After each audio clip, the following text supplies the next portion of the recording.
Gezekli sorularga bereylik. Assalamu aleykum, aleykum assalam. Bizdin jumuş sidikan menen köp işteybiz. Keyde namaz okup bitkenden keyin karasam tırmaktardın astынан jabышып kalgan bolot. Көрүнбөйт, намазды кайра окуш керек болобу. Аны кетириш керек. Кайсы нерсе сууну өткөзбөсө, клейлердин түрлөрү, макулбу? Же болбосо мына камыр жуурганда жармашып калган, азыр айтып атасыз мынакей силикон булар туугандар ушулар менен иштегендер краскалар менен карап коюңуз. Колду жууганда ар бир жери фарыз да. Ошол жерге де жууп калса аны кетириш керек. Кичине керосин менен кетиресизби, башка нерсеси менен кетиресизби? Ага чейин ошондой болуп калса анда колгап кийип алыңыз деңиз. Кыскасы айтканда кетириш керек болот клейлерди. Карыздарым бар. Берип жатам, бирок ай сайын кары балдарга да тамак ашына азыраак акча котором. Кабыл болобу берген садака? Албетте иншалла.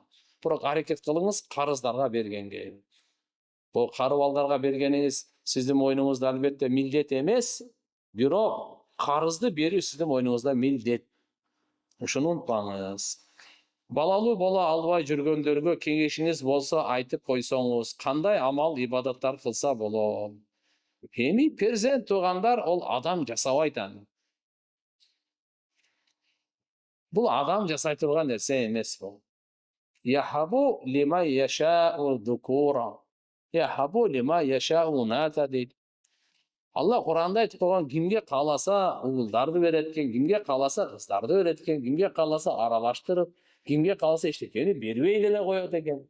Бирок эч бир перзент бербей койсо бул бактысыздыктын белгиси эмес. Билип алыңыз. Перзент бербей койсо Алла Таала, мисалы уулду болбой калды, кызды болбой калды, бул бактысыздыктын же Алла ага нааразы болгондун белгиси эмеспи? Бул Алла Тааланын тарабынан сыноо. Биз пендебиз. Биз туугандар себептерди тандайбыз. Аллага ишти тапшырабыз, эки ишти кылабыз. Себептерди тандайбыз, ден соолугубузду каратабыз, аялыбыздын ден соолугун каратабыз, дары дармектерди жейбиз, дем салдыртабыз. Бул фауқал асбаб да бул. Бул аспаптан жогорку нерсе бул. Перзент Алладан башка эч ким бербейт ал. Жана Алла Таалага ишибизди тапшырып, Алладан сурайбыз. Роббана хаблана мин азважина ва зурриятина куррата а'юн вадж'ална лилмуттакина имама. Бир дуа. Робби хабли мин ладунка зурриятан тайyiba иннака сами'уд дуа. Экинчи дуа.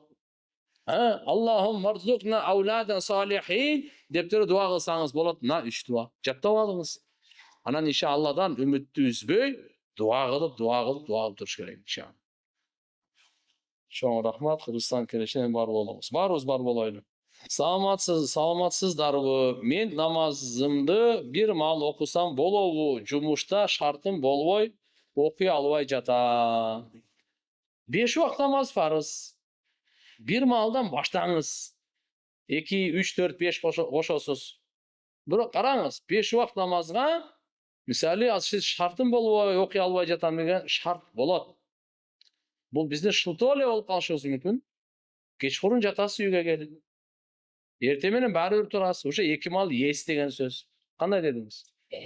Туурабы? Эми бар да эми. Эми түштө эми өтүп таңдан кечке чейин дем албай иштегенди көргөн жокмун мен азыр. Тим более кыргызда. Кыргыздарда 2 обед, 3 перемена болуш керек да бир иштеген. Ошондо пешим азыр шам бардыгы болот да. Алла Таалама чексиз шүгүрлөр кыргыз болуп жаратып койгонуна. Намазга бергенде убактарды токтой тур деп эле намазды окуп. Мен кээде тамак аштын туздун идиштердин үстүн жабам деп унутуп калам. Түнү менен калып кетет. Мунун канчалык зыяны бар? Макру болот. Икиш аяктарды пайгамбарыбыз айткан жаап жаткыла деген. Биз просто бекапарбыз да. Бекапарбыз. Эгерде айтса, $100 берем жаап жат десе, эчкимиз унутпайбыз аны. Просто унутуп калабыз ушуну. Бирок пайгамбарыбыздын насааты да зерикпейли. Namaz okup atkanda Fatihadan keyin zam surөнү ар дайым бисмилла менен баштайбызбы? Жок, карап туруңуз. Namaz okup atkanda мейли ал фарыз болсун, важип, сүннөт, нафил болсун. Мейлиби? Биз кол байлагандан кийин өзүбүз окуп атканда аузу бисмилланы бир жолу айтабыз. Дагы Фатиханы окуйсуз, ичиңизден амин дейсиз, зам сүрөнү сразу баштайсыз. Бисмилласиз. Экинчи рекетке турганда да. Макулбу? Турдуңуз? Фатиха менен зам сүрөнүн ортосунда бисмилланы окубайсыз. Кээ бир мазхабтарда окулат. Ошолордон китебинен окуп же болбосо угуп калышыңыз мүмкүн да. Бирок биздин мазхабта Фатиха менен зам сүрөнүн астында окулбайт. Албетте Фатихадан алдын бисмилла окулат. Устаз, азан тууралуу кененирээк айтып бериңизчи. Азан шааирил ислам, исламдын улуу белгилеринен. Азан айтуу сүннөт. Бул азан Алла Тааланын өзүнүн дааваты. Азан качан шариятталган? Мадина шаарда пайгамбарыбыз хижратка көчүп келгенден кийин Меккеде намаз окуу кыйын болчу. Жашыруун окуйт эди, качып окуйт эди. Мединага келгенде Алла Таалам машалла эркиндик берди. Жамаат менен намаз окуганга мүмкүнчүлүктөр болду. Эми жамаатка кантип чакырабыз деп кеңеш болду Мединада. Ар ким ойлоп не кылабыз, бирөө сунушташты. Баягында сур тартайлы, ал болбойт деди. Коңгурок кагайлы, ал дагы болбойт деди. От күйгүзүп тияк бияк чакырайлы. Алардын бардыгы мажустардыкы, жөөттөрдүкү, христиандардыкы андай болбойт. Кантип намазга топтолобуз деген пикир болду. Ар кимдин башында гам келди. Ойлон бир чечимге келишкен жок, үйлөрүнө кетишти. Үйлөрүнө кетсе, бир сахабанын түшүндө, ал сахабанын аты Абдулла ибн Зайд ибн Абдурраб деген. Ушундай сахаба болгон. Абдулла ибн Зайд деп кыскасы айтат. Ошо киши түшүндө көрдү да, бирөө келип эле азанды толугу менен үйрөтүп кетти. Келүүчү дейт, мүмкүн Алла Таалам периште жибергендир. Келип толугу менен азанды үйрөтүп кетти дагы. Таң атканда бул жүгүрүп келди пайгамбарыбызга. Келип айтты: "Я Расулалла, мен кече түнү ушундай түш көрдүм. Мынандай сөздөрдү бирөө келип үйрөттү. Аллаху акбар, Аллаху акбар. Аллаху акбар, Аллаху акбар" аягына чейин азанды башынан айтты. Пайгамбар саллаллаху алейхи ва саллям бунун бардыгын укту дагы, анан айтты: деди, мына ушул Алла Тааладан берилген бизге белек. Ушуну биз мусулмандарды намазга чакырганга кылып алайлы дешти да. Албетте, ас-салату хайру минан наум деген сөз бар го. Бул Билал разияллаху анху айткан. Хайяла сала хайла фалахтан кийин Билал разияллаху анху айткан мунучу. Ошону бул жакшы сөз экен, кошуп койгула деп пайгамбарыбыз коштурган. Хорошо? Бирок Умар разияллаху анху келип айтты пайгамбарыбызга: "Я Алла, Расулалла, ушу азыр сиз айтып аткан сөздү мен 20 күндөн бери түш көрүп атам" деди. Эртең келип айтпайсыңбы аны деди эле. Уялдым да дейт. Болду, анда уялсаң, Абдулла ибн Зайд сооптун баарын алып кетти деди. Ошол эми кыямат күнгө чейин канча азан айтылса, канча жерде азан айтылса, кыямат күнгө чейин бардыгынын сообу Абдулла ибн Зайдке кетип атат да.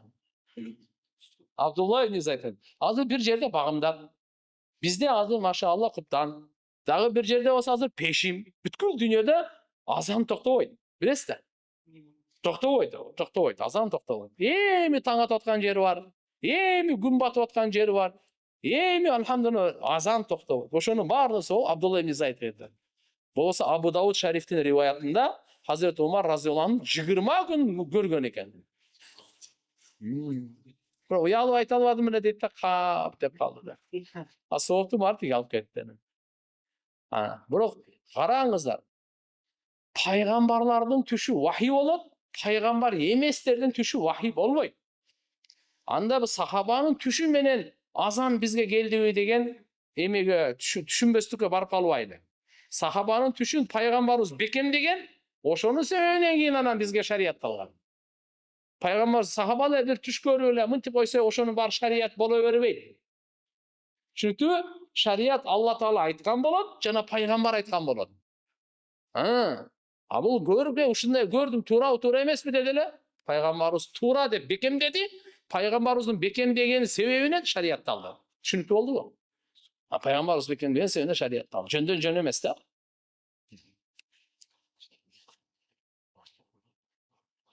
Эстегенде азан боюнча бир маселени айтып коеюн.